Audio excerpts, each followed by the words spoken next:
તો માતા એવું કે કેક ખાતા હોય તો કેક 17 વાર તપાસ કરજો, ઈંડાવાળી કેક ના ખાતા.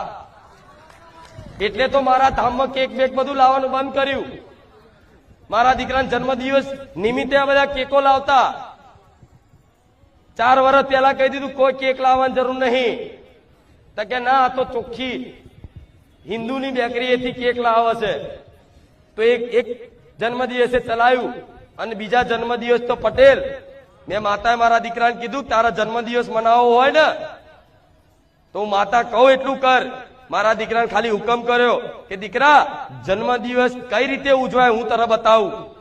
તો મારા દીકરાને મેં માતાએ કીધું કે જા, જે પિંજરામાં પૂરેલા પોપટ હોય ને, પોપટ દેશી પોપટ જેને પિંજરામાં પૂરીને રાખ્યા હોય એ જઈને જો મળતા હોય ને તો કોકની જોડથી મંગાઈ લે અને મંગાઈ એ પોપટોને આઝાદ કરી દે. જા, હું કુખાર મેરડી આવું કહું છું.